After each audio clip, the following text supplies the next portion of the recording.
Hare Krishna. Okay, மீண்டும் அனைத்து பக்தர்களுக்கும் வந்திருக்கக்கூடிய அனைத்து பக்தர்களுக்கும் அடியனுடைய பணிவான வணக்கங்கள். ஓகே, தொடர்ச்சியாக நம்ம பகவத்கீதையை படிச்சுக்கிட்டு கற்றுக்கிட்டு வரோம். ஓகேங்களா? இப்போ அந்த வகையில் இன்றைக்கு நம்ம இப்போ 14வது அத்தியாயம் ஜட இயற்கையின் குணங்கள் அதனுடைய கடைசி பக்கத்துக்கிட்ட வந்துட்டோம். இன்னும் ஒரு ஸ்லோகம் அது மட்டும்தான் இருக்கு. இப்போ இன்னைக்கு நம்ம பார்க்க போறது அத்தியாயம் 14 பதம் 26, சாப்டர் 40 டெக்ஸ்ட் 26. இன்னைக்கு நம்ம பார்க்க போகிறோம், படிக்க போகிறோம். அதுல என்ன கிருஷ்ணர் சொல்றாரு நம்மளுக்காக அருமையான விஷயங்கள்லாம் இருக்கு, சில அப்ரூவா சொல்லியிருக்கிறாரு, அதெல்லாம் நம்ம தெரிஞ்சுக்கலாம் இன்னைக்கு. ஓகேங்களா? அப்ப அதுக்கு போறதுக்கு முன்னாடி எப்பவும் போல முந்தைய ஸ்லோகத்தை நம்ம பார்த்துட்டு அதுல என்னென்ன விஷயங்கள் புரோபாதர் நம்மளுக்காக சொல்லியிருக்கிறாரு, கிருஷ்ணர் என்னென்ன நம்மளுக்காக விளக்கி இருக்கிறாரு, இதெல்லாம் நம்ம தெரிஞ்சுக்கிட்டு நம்ம அடுத்து நம்ம இன்றைக்கு உள்ள பதத்துக்கு நம்ம போகலாம். ஓகேங்களா? போன பதத்துல கிருஷ்ணர் பேசுறாரு.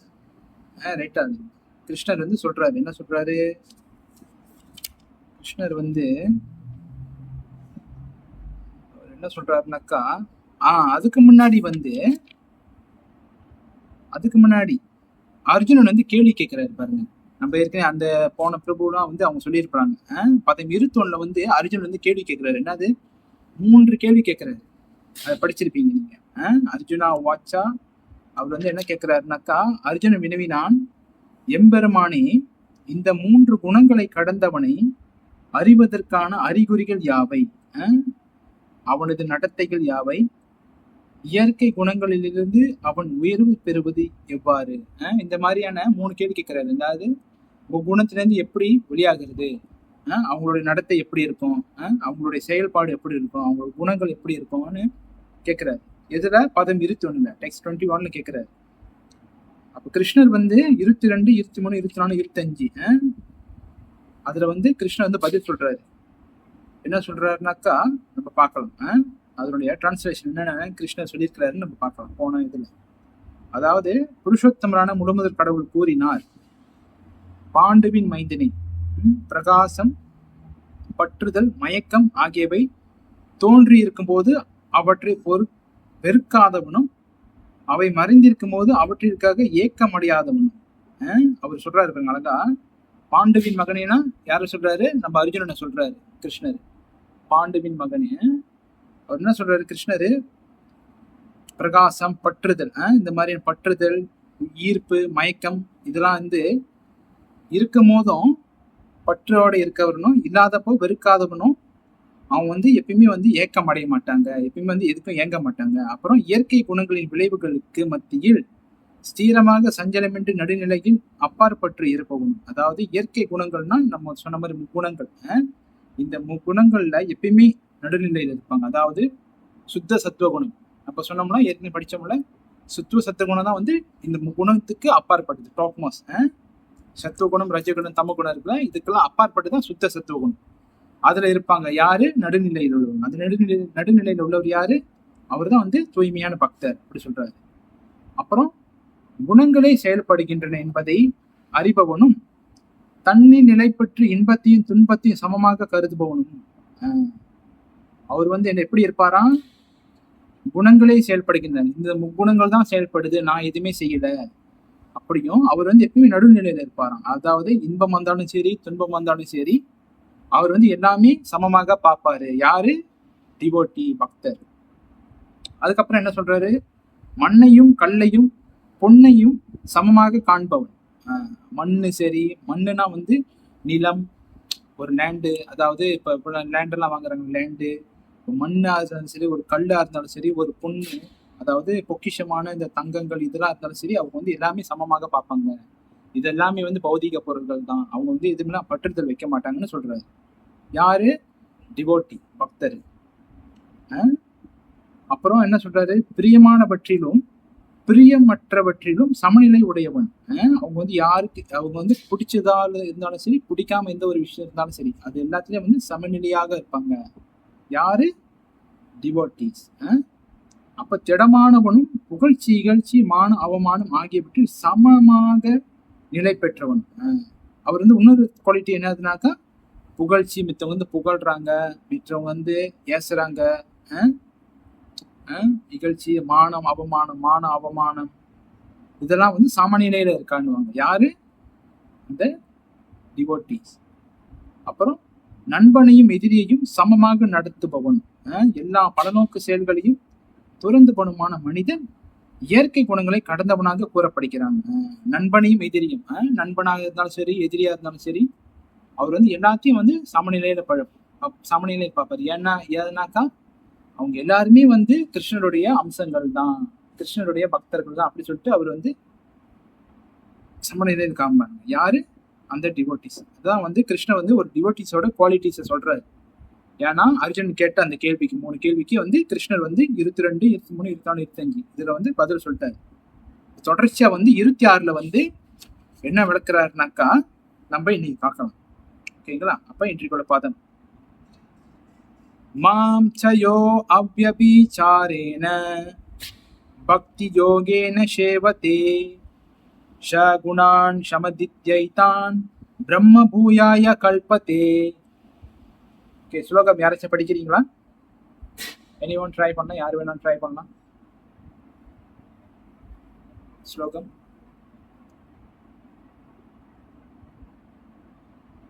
மல்லிகா மாதாஜி படிக்கிறீங்களா? Hare Krishna Mataji.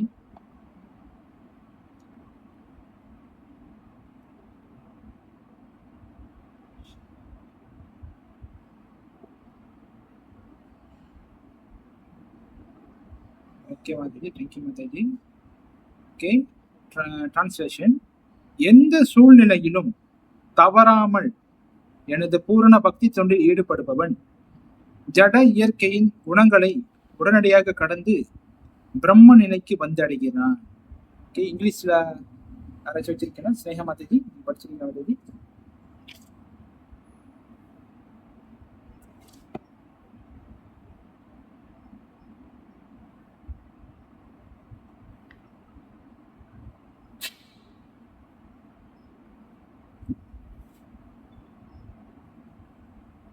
Okay Mataji, thank you. Okay, இதுல வந்து அருமையான ஒரு ஸ்லோகம், இன்றைக்கு பார்க்கக்கூடிய ஒரு ஸ்லோகம். எல்லா ஸ்லோகமும் அருமையானது தான், ஆனா இதுவும் வந்து ரொம்ப ஸ்பெஷலான ஸ்லோகம். ஏன்னாக்கா அர்ஜுன் கேள்வி கேட்டார்ல 3 கேள்வி. இந்த முக்குணத்திலேருந்து விடுபட்டவங்க, சமநிலையில் உள்ளவங்களோட குவாலிட்டிஸ் எப்படி இருக்குன்னு. அடுத்து வந்து கிருஷ்ணர் விளக்குனார்ல, அவர் வந்து எதெல்லாம் சமமாக பார்ப்பாருன்னு. அப்ப ஏன் சமமாக பார்க்கிறாரு சொல்லிட்டு இதோட இன்றைக்குள்ள ஸ்லோகம். எதனால அவரால் சமமாக பார்க்க முடியுது? இப்ப எல்லாரும் தான் இந்த உலகத்துல பார்க்கிறோம், ரைட்டா? நீங்க எல்லாருமே இந்த உலகத்துல பார்க்கிறோம். ஏன் டிவோட்டிஸ்னால எல்லாத்தையும் சமநிலையில பார்க்க முடியுது, மற்றவங்களால முடியல அப்படி சொல்லிட்டு அதோட காரணம் தான் இங்க சொல்றாரு. எதனால டிவோட்டிஸ்னால மட்டும் முடியுது, மித்தவங்களால அது முடியல? ஏன்னாக்கா இங்க சொல்றாரு பாருங்க, எந்த சூழ்நிலையிலும் தவறாமல், நம்ம கரெக்டா அண்டர்லைன் பண்ணணும். அவர் சொல்றாரு பாருங்க, எந்த சூழ்நிலையிலும் தவறாமல் எனது பூரண பக்தி தொண்டில். பாத்தீங்களா எவ்வளவு அழகா சொல்றாரு பாருங்க. என்ன மாதிரி சிச்சுவேஷனா இருந்தாலும் சரி, எப்படிப்பட்ட சிச்சுவேஷனா இருந்தாலும் சரி, மழை அடிச்சு ஊத்துனாலும் சரி, புயல் காத்து வீசினாலும் சரி, சுனாமியே வந்தாலும் சரி, வேற என்ன இருக்கு, எரிமலை வெடிச்சு அது கொட்டினாலும் சரி, whateverலாம், எப்படிப்பட்ட சூழ்நிலை இருந்தாலும் சரி, தவறாமல் எனது பூரண பக்தி தொண்டி சொல்றாரு, பூரணமான பக்தி தொண்டு கிருஷ்ண கான்சியஸ்னஸ்ல இருக்கிறவங்க, அதனுடைய செயல்படுறவங்க ஜட இயற்கையின் குணங்களை, ஜட இயற்கை குணங்கள் என்னது சொன்னது நம்ம ஏற்கனவே படிச்சோமே, சத்துவ குணம், ரஜகுணம், தம குணம், இதுதான் வந்து ஜட இயற்கை குணங்கள். அப்படிப்பட்ட பக்தி செய்றவங்க இந்த ஜட இயற்கை குணங்களை உடனடியாக கடந்து பிரம்ம நிலைக்கு வராங்க. பிரம்ம நிலை, பிரம்ம நிலைன்னா என்ன அர்த்தம், யாரு சொல்ல முடியும்? பிரம்ம நிலை வாட் மீனிங்? பிரம்ம நிலை யார் வேணா ட்ரை பண்ணலாம். பிரம்மன்னா என்ன அர்த்தம் இதுல சொல்றாரு?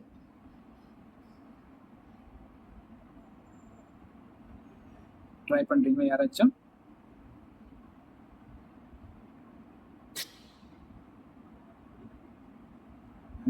இல்ல மாதாஜி, இது வந்து அது பிரம்மன் வந்து நிறைய விஷயத்தை குறிப்பிடுவாங்க. ஆனா இந்த ஸ்லோகத்துல அவர் குறிப்பிடுறோட மக்சட் வந்து வேற.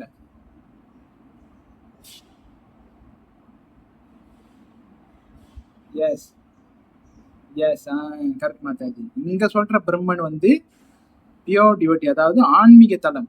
ஆன்மீக தலத்துக்கு வர முடியும். ஏன்னா பிரம்மனுங்கிற வார்த்தை வந்து ஆத்மாக்கு குறிப்பிடுவாங்க, பிரம்மதேவர் குறிப்பிடுறதுக்கு சொல்லுவாங்க, அதுக்கப்புறம் பகவானையும் பிரம்மன்னு சொல்லுவாங்க, அப்புறம் லைட்டு சொன்ன மாதிரி ஜோதி அதையும் பிரம்மன்னு சொல்லுவாங்க. மற்றது வந்து இன்னும் அந்த என்ன சொல்லுவாங்கன்னா பிரம்மன் வந்து இன்னும் பெரிய பெரிய டிவோட்டிஸ் அந்த மாதிரியான அந்த மாதிரி ஆளுங்களை வந்து பிரம்மன்னு கூட குறிப்பிடுவாங்க. அப்ப இந்த ஸ்லோகத்துல கிருஷ்ணர் குறிப்பிடுற பிரம்மன் நிலைக்கு வந்து அடைகிறான் என்ன மக்சோட்னாக்கா ஆன்மீக தலம், அதாவது ஸ்பிரிச்சுவல் பிளாட்ஃபார்முக்கு, அந்த தளத்துக்கு வந்துருவாங்க. யாரு அந்த என்ன சூழ்நிலையா இருந்தாலும் என்ன மாதிரி சுச்சுவேஷன் இருந்தாலும் பூர்ணமான பக்தி தொண்டு செய்யறாங்கள அந்த டிவோட்டியை சொல்றாரு, அந்த பக்தியை சொல்றாரு. புரியுதுங்களா? அப்ப அந்த பக்திக்கு எப்படி வர்றது? எனக்கா இந்த உலகத்துல பக்தி தொண்டில் நம்ம இருந்தாதான் இந்த மாதிரியான நம்ம குணங்கள்ல நம்ம வெளியாக முடியும்னு சொல்றாரு பாருங்க. அப்ப வந்து அதை நம்ம எப்படி செய்யறது, எப்படி செய்யலாம், என்ன பண்ணணும்னு சொல்லிட்டு சில புரோபாதர் வந்து அவருடைய பர்பட்ல விளக்கியிருக்காரு. ஓகேங்களா? அருமையான பர்பட் கொடுத்துருக்காரு. நம்ம ஒண்ணா நம்ம பார்த்துட்டு வரலாம். ஓகே, அதாவது பர்பட்ல என்ன சொல்றாருனாக்கா சில புரோபாதர் தெய்வீக நிலையை அடைவதற்கான வழி என்ன? தெய்வீக நிலைனா வந்து காட் கான்சியஸ்னஸ், தெய்வீக நிலை காட் கான்சியஸ்னஸ். அதுக்கு நம்ம அடையிறதுக்கான வழி என்னன்னு கேட்கிறாரு.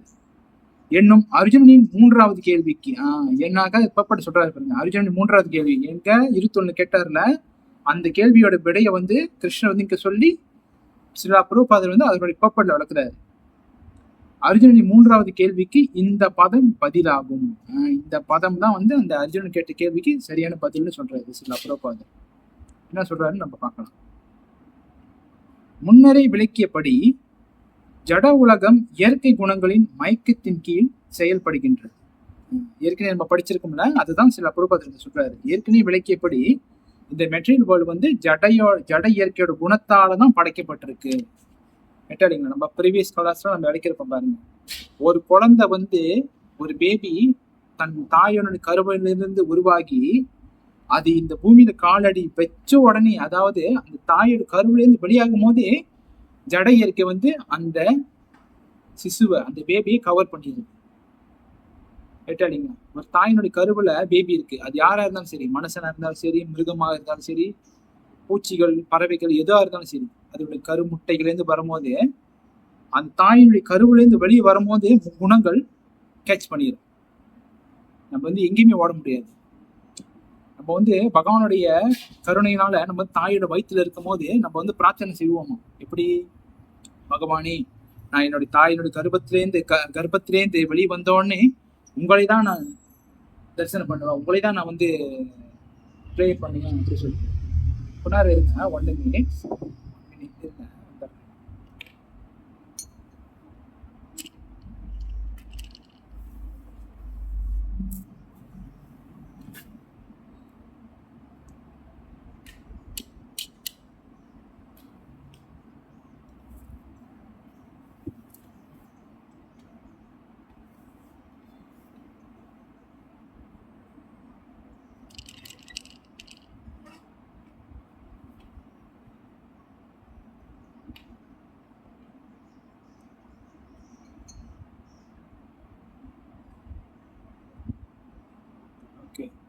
ஓகேங்களா? அப்ப நம்ம வந்து தாயினுடைய கருவுல இருக்கும் போது நம்ம வந்து ப்ரே பண்ணுவோம், பகவானே நான் வந்து வெளியே வந்தோடனே என் தாயின் கர்ப்பத்திலே வெளியே வந்து உங்களை தான் நான் பிரார்த்தனை பண்ணுவேன் அப்படின்னு சொல்லிட்டு பிரார்த்தனை பண்ணுவாங்க அந்த சிசு. ஆனாக்கா தாயினுடைய கர்ப்பத்திலே வெளியே வந்தோடனே மாயாதேவி வந்து நம்ம கேட்ச் பண்ணிடுறாங்க. எப்படி? அவங்களுடைய சக்தியினால. குணநிகட ஜாலேகி கலையத்தின்னு சொல்லுவாங்க இந்த ஸ்லோகம். குணா மீன்ஸ் முக்குணங்கள், அதாவது சத்துவகுணம், ரஜகுணம், தமகுணம். இந்த முக்குணங்களான அந்த வலைய போட்டு மாயாதேவி வந்து நம்ம பிடிச்சிடறாங்க. அப்ப அதனாலதான் வந்து இங்க சொல்றாரு பாருங்க, இந்த ஜட இயற்கை குணங்கள் வந்து மயக்கத்தின் கீழ் செயல்படுகின்றன. அதாவது பௌதிக மயக்கம் அதுல இருக்கிறதுனால நம்ம வந்து முக்குணத்துல கட்டுப்பட்டுதான் ஆகணும்னு சொல்றாரு. ஒருவன் இயற்கை குணங்களின் செயல்களினால் பாதிக்கப்படக்கூடாது. ஒருத்தரை வந்து இயற்கையோட முக்குணத்தினால பாதிக்கப்படக்கூடாது. ஆனாக்கா இங்க இயற்கையோட முக்குணங்கள் தான் வேலை செய்யுது. அப்ப எப்படி பிறகு பாதிக்கப்படாம நம்ம இருக்க முடியும் அப்படி கேட்டீங்கன்னா முடியும். இதுக்கு கீழே வந்து சில பிரபுபாதர் விளக்கம் கொடுப்பாரு இப்படின்னு. பாதிக்கப்படக்கூடாது. அத்தகைய செயல்களின் தனது உணர்வை வைப்பதற்கு பதிலாக கிருஷ்ணருக்கான செயல்களிடம் அவன் தனது உணர்வை திசை திருப்ப வேண்டும். ஏன்னாக்கா இங்க அழகா சொல்றாரு பாருங்க, இந்த உலகத்துல நம்ம வந்து முக்குணங்களால பாதிக்கப்படுவோம். ஆனாக்கா நம்ம வந்து அதுலயே நம்மளோட உணர்வை வைக்க கூடாது. அதுலயே நம்ம வந்து போட்டுக்கிட்டு இன்னும் நம்ம வந்து அங்கேயே இப்ப வந்து ஒரு ஆற்று தண்ணி இருக்குனாக்கா ஆத்துல தண்ணி ஓடிக்கிட்டே தான் இருக்கணும். அந்த ஆற்றுல உள்ள தண்ணி எப்ப ஸ்டாப் ஆகுதோ அங்க வந்து என்ன ஆகும், கிருமிகள் வந்துடும், குப்பைகள் வந்துடும், அது வந்து ஒரு சாக்கடையாக மாறிடும். அப்ப நம்ம வந்து ஆற்று தண்ணி போல ஓடிக்கிட்டே தான் இருக்கணும், ரிவர் தண்ணி போல ஓடிக்கிட்டே தான் இருக்கணும். அப்ப எப்ப அங்க ஸ்டாப் ஆகுதோ இந்த குணத்தினால நம்ம எப்ப ஸ்டாப் ஆகிறோமோ அப்ப வந்து நம்மளோட மனசு வந்து மாசு அடைஞ்சிடும், டஸ்ட் ஆயிரும். நம்ம வந்து எதுக்காக இங்க பிறந்தோன்னு சொல்லி அந்த அந்த சிந்தனையே இல்லாம போயிடும். அதுதான் இங்க சொல்றாரு அதோட அர்த்தம். அப்ப வந்து எப்படி நம்ம வந்து தண்ணி போல ஓடிக்கிட்டே இருக்க முடியும்? நம்ம வந்து அழகா சொல்றாரு பாருங்க, எப்போதும் கிருஷ்ணருக்காக செயல்படுவதல் எனப்படும். கிருஷ்ணருக்கான செயல்கள் கிருஷ்ணருக்கான செயல்கள் பக்தி யோகம். அதாவது எப்போதும் கிருஷ்ணருக்காக செயல்படுதல் எனப்படும். பக்தி யோகத்தை வந்து சொல்றாரு. அதாவது எப்போதுமே கிருஷ்ணருக்காக செயல்படுறது தான் வந்து பக்தி யோகம். அதுதான் வந்து அந்த டிரான்ஸ்லேஷன்ல சொன்னாரு பாருங்க, எந்த சூழ்நிலையா இருந்தாலும் தவறாமல் எனது பூரண பக்தி தொண்டு ஈடுபடுவதுன்னு சொன்னாரு பாருங்க. அதுதான் இங்க சொல்றாரு பாருங்க. அப்ப எப்படி நம்ம இந்த முக்குணத்துல வெளியே வர்றது? கிருஷ்ணருக்கு நம்ம பக்தி தொண்டு செய்ய செய்ய பயிற்சி பண்ண அப்பதான் வந்து நம்ம இந்த முக்குணத்திலே வெளியாக்க முடியும்னு சொல்றாரு. அப்ப அடுத்ததாக என்ன சொல்றாருனாக்கா சில பிரபுபாதர், இது கிருஷ்ணரை மட்டுமின்றி ராமர், நாராயணர் போன்ற அவரது பல்வேறு சுய விரிவுகளையும் உள்ளடக்கும். கிருஷ்ண உணர்வு, கிருஷ்ணருடைய அந்த பக்தி வந்து கிருஷ்ணர் தான் நம்ம வந்து செய்யணும். ஆனா நம்ம வந்து ராமரை வழிபட்டாலும் பகவான் வழிபட்ட மாதிரி தான், நாராயணர் வழிபட்டாலும் பகவான் வழிபட்ட மாதிரி. ஏன்னா எல்லாமே வந்து பகவானோட அம்சம் தான் பாருங்க. எனக்கு நரசிம்மர் எல்லாமே அவர்கிட்ட தான் வராங்க. அப்ப சுப்ரீம் வந்து யாரு? கிருஷ்ணர் தான். அதனாலதான் கேசவ தீர்த்தா நரஹரி ரூபா, கேசவ தீர்த்தா வாமன ரூபா, கேசவ தீர்த்தா பூத்த சரீரா, கேசவ தீர்த்தா கல்கி சரீரா, அப்படின்ற பாட்டுலாம் இருக்கு பாருங்க நம்மளுடைய சாஸ்திரங்கள். அப்ப ஊஸ் கேசவா? கிருஷ்ணர். அப்ப நம்ம வந்து யாரை வழிபட்டாலும், அதாவது ராமரை வழிபட்டாலும் கிருஷ்ணர் தான் போவோம், நரசிம்மரை வழிபட்டாலும் கிருஷ்ணர் தான் போவோம். அப்ப அதுதான் சொல்றாரு, நம்ம வந்து கிருஷ்ணரை வழிபட்டாலும் சரி, ராமர் வழிபட்டாலும் சரி, இந்த மாதிரியும் பல வகையான நம்மளுடைய பகவானோட அம்சங்கள் இருக்கு. இந்த மாதிரி நம்ம வந்து பகவானுக்கிட்ட நம்ம வந்து யாருக்கிட்ட வேணாலும் நம்ம பக்தி செய்யலாம் பகவானோட அம்சங்கள் கிட்டன்னு சொல்றாரு. அப்ப அவருடைய விரிவுகள் எண்ணற்றவை. கிருஷ்ணரின் ஏதாவது ஒரு ரூபத்தின் தொண்டில் அல்லது அவரது சுய வடிவின் தொண்டில் ஈடுபட்டிருப்பவன் தெய்வீகத்தில் நிலை பெற்றவனாக கருதப்பட வேண்டும். யார் ஒருத்தர் கிருஷ்ண பக்தியில இருக்கிறாங்களோ அவங்க வந்து தெய்வீகத்துல இருக்கிறாங்கன்னு அர்த்தம்னு சொல்றாங்க. புரியுதுங்களா? தெய்வீக மீன்ஸ் அந்த காட் கான்சியஸ்னஸ், அதாவது கிருஷ்ண கான்சியஸ்னஸ் தான் இங்க சில பிரபுபாதர் சொல்ல வர்றாரு. அதாவது வழிபாடு என்பது மிக மிக முக்கியமானதுன்னு சொல்றாரு சில பிரபுபாதர். யார் ஒருத்தர் வழிபாட்டுல இல்லையோ அவங்களோட கதி வந்து அதோ கதின்னு சொல்றாரு. புரியுதுங்களா? வழிபாடுனா வந்து இந்த கிருஷ்ண உணர்வுல நம்ம கிருஷ்ண பக்தி செய்யணும்.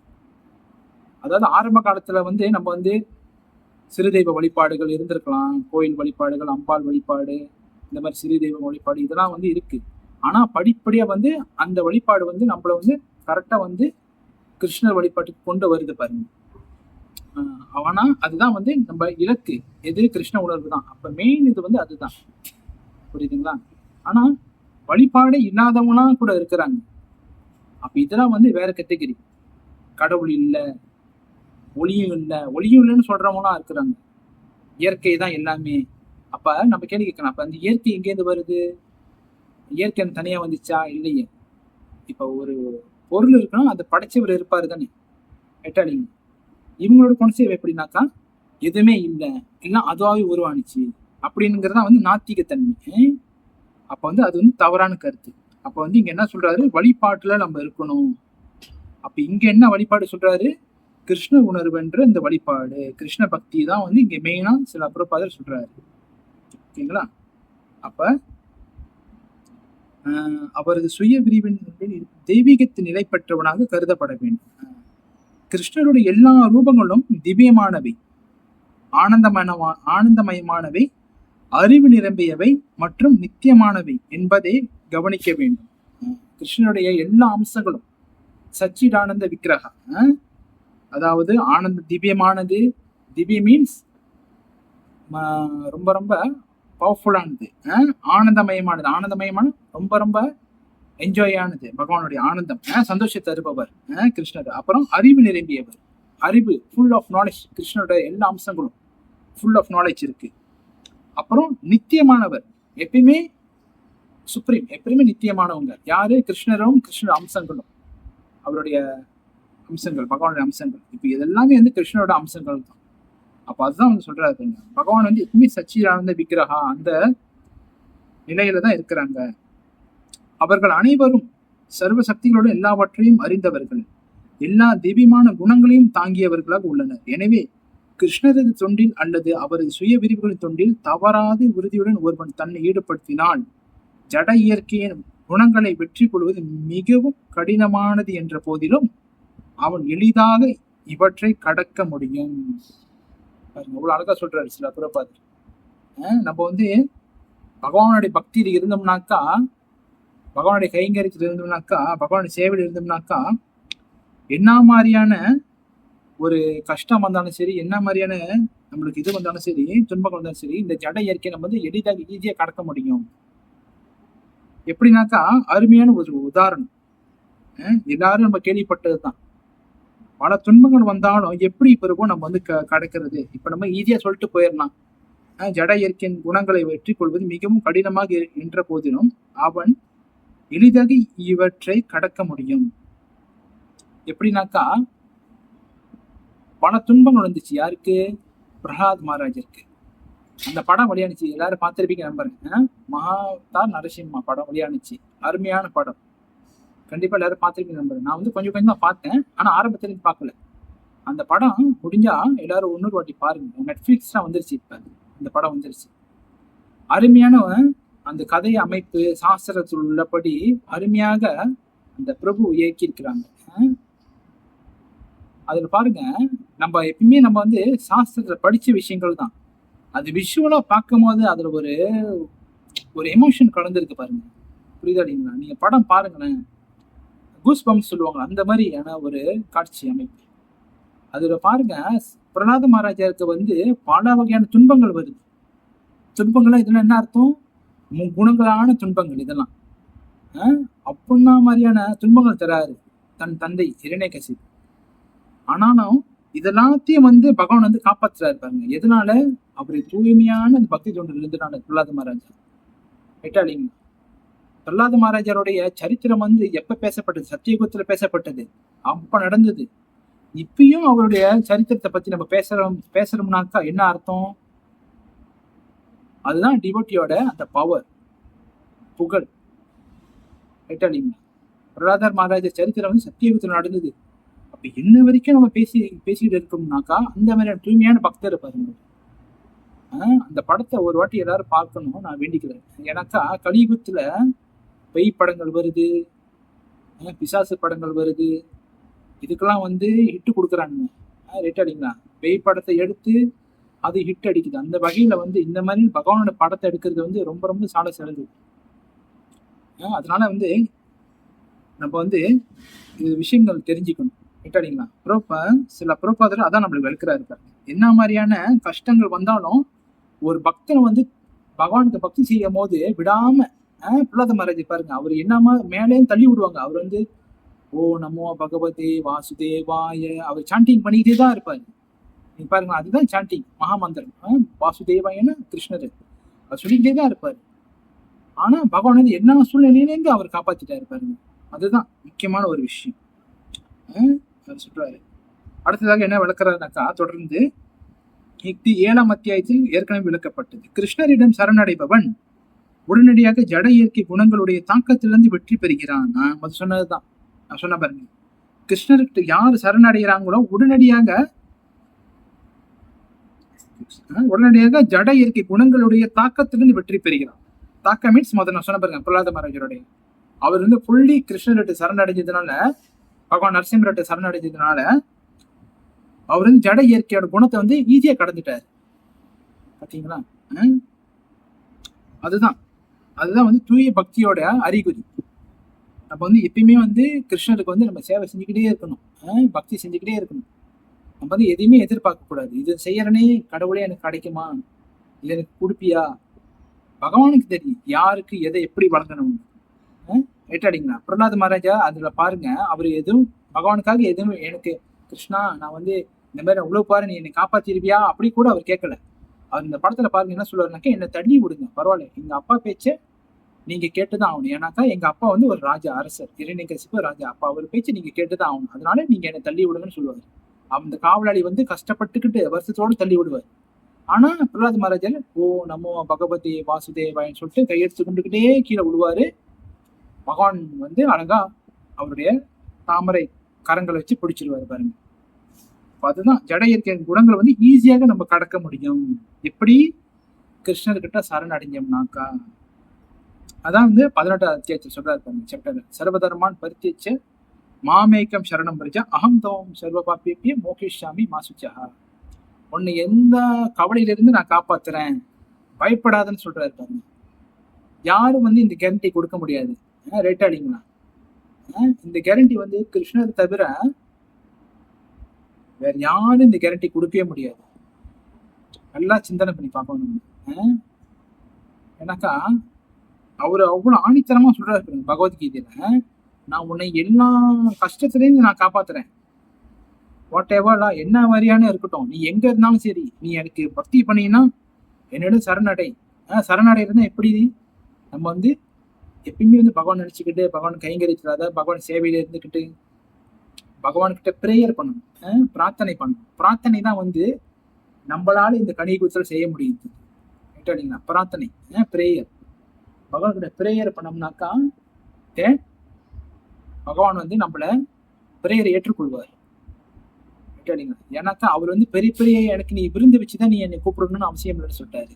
நீ எனக்கு தலைவாழையில போட்டு இவ்வளவு சோறை போட்டு நீ எனக்கு இவ்வளவு வச்சுதான் நான் உனக்கு வந்து காட்சி அளிப்பேன்னு கிருஷ்ணன் கேட்கவே இல்லை.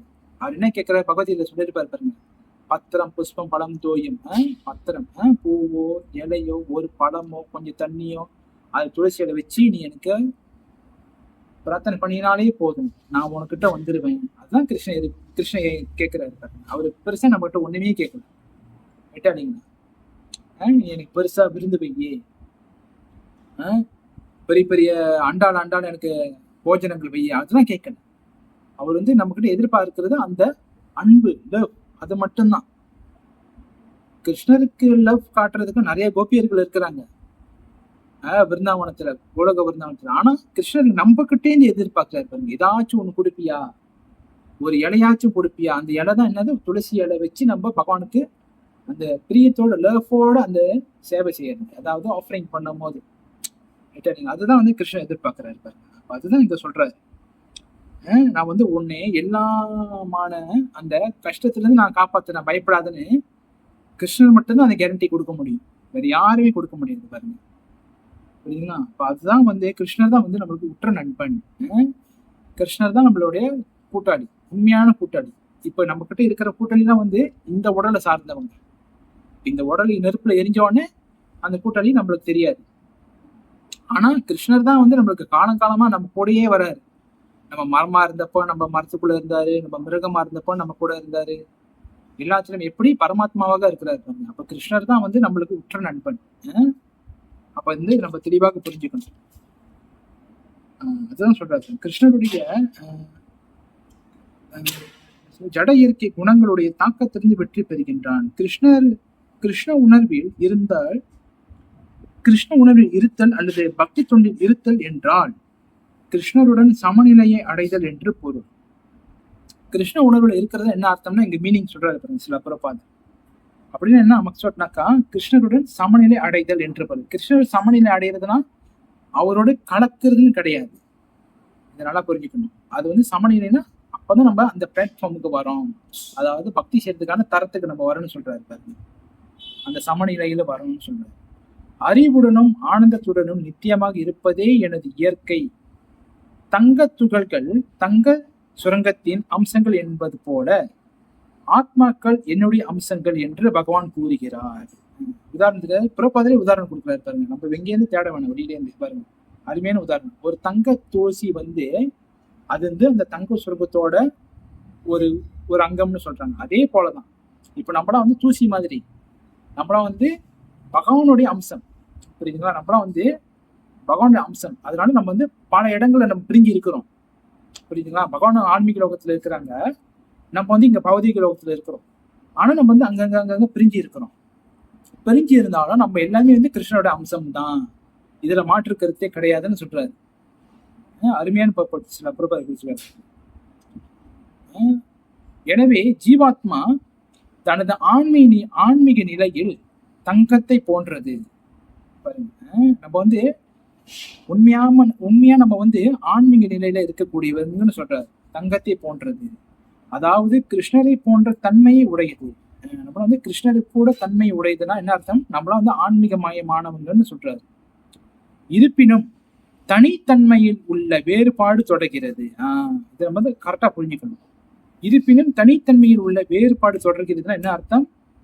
என்னதான் நம்ம வந்து ஆன்மீக தலமாக இருந்தாலும் நம்மளுடைய சேவை வந்து தடுக்கப்படுறது கிடையாது. எப்பயுமே நம்ம வந்து சேவை செஞ்சுக்கிட்டு தான் இருக்கணும். யாருக்கு? பகவானுக்கு. அதுதான் வந்து நம்மளுடைய தனித்தன்மை. தனித்தன்மை இருப்பினும் தனித்தன்மை வேறுபாடு தொடர்கிறது. இல்லாவிடில் பக்தி யோகம் என்ற கேள்விக்கு இடமில்லை. இந்த ஆயட் நல்லா புரியுதுங்களா? எல்லாரும் நீங்க உங்க பர்பட்ல நீங்க படிச்சு பார்க்கலாம். அந்த பர்பட்ல அந்த லைன், இப்ப நான் படிச்ச லைனை நீங்க எல்லாரும் உங்க பர்பட்ல புக்ல படிச்சு பார்க்கலாம்.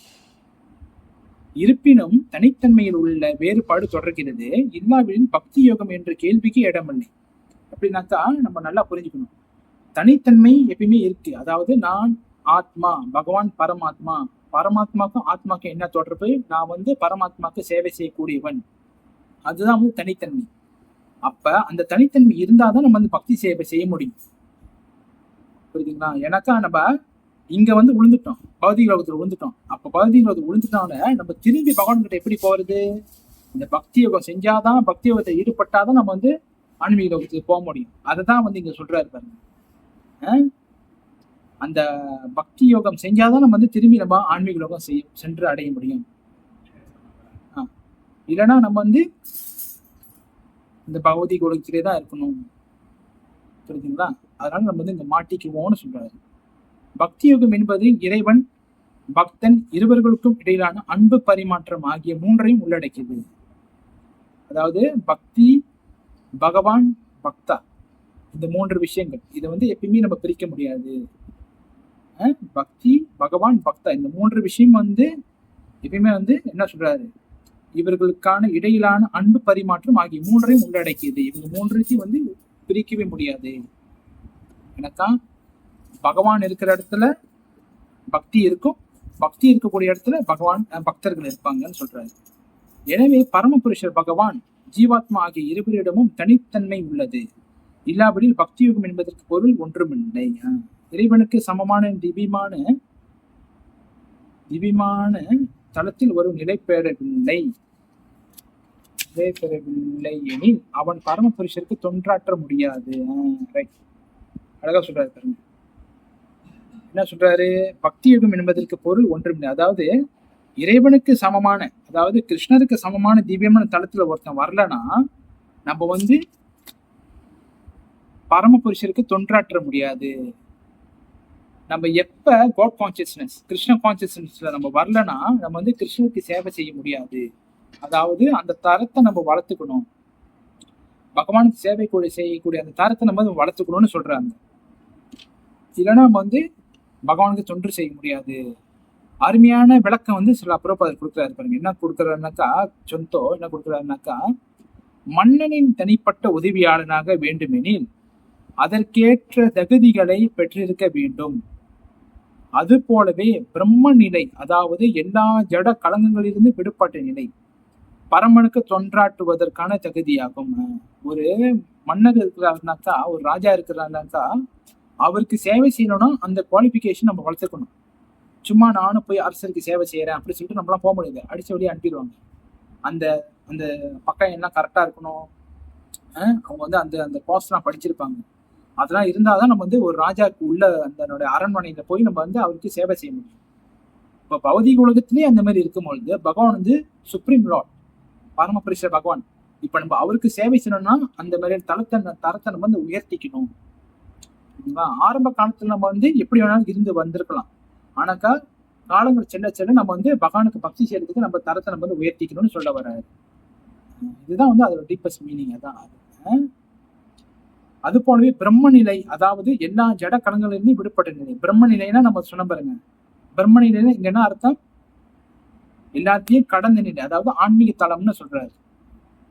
பரமனுக்கு தொண்டாற்றுவதற்கான தகுதியாகும். பரமனான யாரு? இங்க கிருஷ்ணர். கிருஷ்ணர் தான் வந்து பரமன்னு சொல்லுவாங்க. பரமன்னு சொல்லுவாங்க, பரமபுருஷ பகவான் சொல்லுவாங்க, பரமபிதான்னு சொல்லுவாங்க.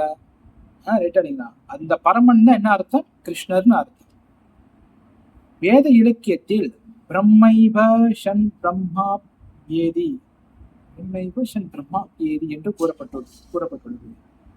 பிரம்மனாக ஆவதன் மூலம் பரம்பிரம்மனை அடைய முடியும். பிரம்மனாக ஆவதன் மூலம் பரபிரம்மனை அடைய முடியும். அதாவது நம்ம எப்ப பிரம்மன் ஆகுறோமோ, அதாவது ஆத்மாவை பிரம்மன்னு சொல்லுவாங்கன்னு நம்ம முதல்ல சொல்லியிருந்தேன் பாருங்க. அப்ப எப்ப வந்து நம்ம பிரம்மன் ஆகிறோமோ, அதாவது ஆன்மீக தளத்துக்கு வரமோ, அப்போ வந்து நம்ம பரபிரம்மனை அடைய முடியும். பரமாத்மாவை கிருஷ்ணரை நம்ம அடைய முடியும். எப்போ? அந்த ஆன்மீக தளத்துல வந்து நம்ம பகவானுக்கு சேவை செய்ய முடியுது. தன்மையில் ஒருவன் பிரம்மனுடன் ஒன்றாக வேண்டும் என்பது இதன் பொருள். அதாவது எப்பவுமே இந்த கிருஷ்ணருக்கு நம்ம வந்து சேவையில் இருக்கணும்னு அர்த்தம்னு சொல்லப்படுறாங்க. பிரம்மனாக ஆவதன் மூலம் ஒருவன் ஜீவாத்மா எனும் தனது நித்தியமான பிரம்ம அடையாளத்தை இழப்பதில்லை. தெளிவாக பிரபுபாதர் விளக்குறாரு பாருங்க. நம்ம வந்து பகவானுடைய கலக்கிறதுனால நம்ம வந்து நம்மளோட தனித்தன்மை வந்து காணா போறது கிடையாது. நம்ம வந்து எப்பயுமே வந்து நம்ம பகவானுக்கு சேவை செய்யக்கூடியவங்க தான். அதுல எந்த ஒரு மாற்று கருத்தும் இல்லைன்னு சொல்றாரு. புரியுதுங்களா? அதனால வந்து எப்படி இந்த குணத்துல இருந்து வெளியாகிறது அப்படின்னு சில பிரபுபாதர் அழகாக விளக்குனாரு பப்பட்ல. ஒவ்வொரு விஷயங்கள்னா அவருடைய பிரபுபாதருடைய பப்பட்லயே வந்து நிறைய விஷயங்கள் கொடுத்துருப்பாரு.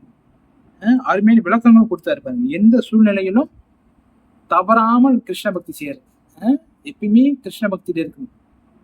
கிருஷ்ண பக்தினா நம்ம அடிக்கடி சொல்ற விஷயங்கள் தான். எனக்கா அடிக்கடி சொல்ற விஷயங்கள் தான். நம்ம வந்து அதை வந்து நம்ம செஞ்சுக்கிட்டே இருக்கணும்.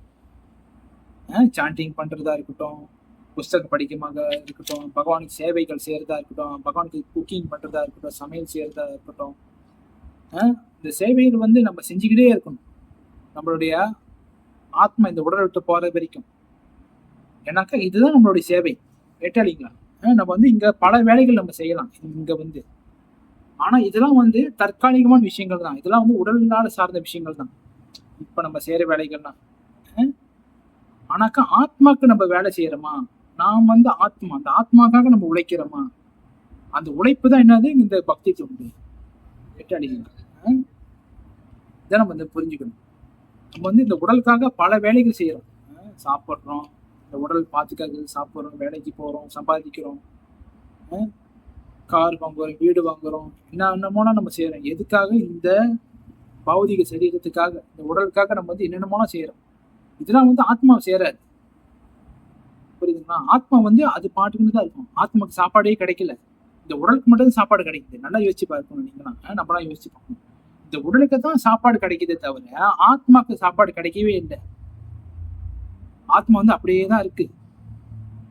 ஆத்மா இருக்கனால இந்த உடல் இயங்குது. அப்ப ஆத்மாக்கு என்ன சாப்பாடுனாக்கா, ஆத்மாக்கு என்ன இதுனாக்கா, இந்த கிருஷ்ண உணர்வை எழுச்சி பண்ணி கிருஷ்ணர் பக்தியில ஈடுபடுறது. அதுதான் வந்து ஆத்மாக்கான சாப்பாடு. ஆத்மாக்கான அந்த வேலை தான் வந்து இந்த கிருஷ்ண பக்தி. ஆத்மா வந்து நான் என்பது அந்த ஆத்மா, நான் என்பது இந்த உடலை சேராது. எல்லாம் யோசிச்சு பார்க்கணும். நம்ம இந்த நான் என்பது சொல்றோமே, நான் இது என்னுடைய இது சொல்றோமே, என்னுடைய இதுன்னு சொல்லும் போது அது வந்து பொருளா வந்து இந்த உடலை சாரும். நான் என்பது இந்த உடல் கிடையாது. நான் என்பது ஆன்மீக ஆத்மா. நான் என்பது இந்த பகவானுடைய சேவகன், கிருஷ்ணனுடைய சேவகன். அதுதான் நம்ம தெளிவாக புரிஞ்சுக்கணும். அப்ப இந்த கிருஷ்ண உணர்வுகளை நம்ம செயல்படும் பொழுது இந்த இயற்கையினோட குணங்களால சத்துவகுணம், ரஜகுணம், தமகுணம், இந்த மாதிரி குணங்களிலிருந்து நம்ம வந்து காப்பாற்றப்படுவோம். காப்பாற்றப்படும்னா எப்படி? உடனே எல்லாமே மாறிடாது. புரியுதுங்களா? இப்ப நான் இன்னைக்கு கிருஷ்ண உணர்வா வரேன்னா இன்னைக்கு எல்லாமே சேஞ்ச் ஆகிடாது. அது நம்ம நல்லா புரிஞ்சுக்கணும். ஸ்லோலி படிப்படியாக, one by one, one by one, one by one, one by one. புரியுதுங்களா? அப்படிதான் நம்ம வந்து எல்லாமே நம்ம வந்து கிருஷ்ண உணர்வாக மாற்ற முடியும். எடுத்தோன்னே யாரும் வந்து முழுமையாக கிருஷ்ண பக்தராக ஆக முடியாது. இப்ப யாரும் இங்க வந்து பெர்ஃபெக்ட் கிடையாது. கரெக்ட்டா? யாரும் நல்லவங்களும் கிடையாது, யாரும் கெட்டவங்களும் கிடையாது. எல்லாத்துக்குள்ளயும் எல்லா மாரியான சூழ்நிலைகள் இருக்கு. நம்ம சிந்தனை அப்படி பார்க்கணும். எல்லாருக்கும் எல்லா மாரி மாற்றங்கள் ஏற்படும். அப்ப வந்து நம்ம வந்து படிப்படியாக ஸ்லோலி ஸ்லோலி சாண்டிங், புக் படிக்கிறது, ஸ்லோலி ஸ்லோலி பகவான் சேவை செய்றது, டெம்பிள்க்கு வர்றது. ஏன்னாக்கா, இங்க வந்து பல வகையான பிரச்சனைகள் இருக்கு. அப்ப அந்த பிரச்சனைகள்லாம் நடந்துகிட்டு தான் இருக்கும். ஏன்னாக்கா, இது பௌதீக உலகம், மெட்டீரியல் வேர்ல்ட். கரெக்ட்டா? மெட்டீரியல் வேர்ல்ட்ல மெட்டீரியல் திங்ஸ் நடந்துகிட்டு தான் இருக்கும். அத நம்ம மாத்தவே முடியாது. அது கோயிலா இருந்தாலும் சரி, எங்க இருந்தாலும் சரி, எல்லா இடத்துலயும் இந்த பௌதிக பிரச்சனைகள் இருந்துகிட்டு தான் இருக்கும். ஏன்னாக்கா முக்குணங்கள் இருக்க. கரெக்ட்டா? இந்த முக்குணங்கள் தான் வேலை செய்யுது. அப்ப இந்த மாதிரி பிரச்சனைகள்லாம் வந்துகிட்டு தான் இருக்கும். அதெல்லாம் இருந்தாலும் நம்ம வந்து தொடர்ந்து நம்ம வந்து கிருஷ்ண பக்தியை பிராக்டிஸ் பண்ணிக்கிட்டே தான் இருக்கணும். அதுதான் சில பிரபுபாதா வலியுறுத்துறாரு. என்ன மாதிரி வாட் எவர் சிச்சுவேஷன்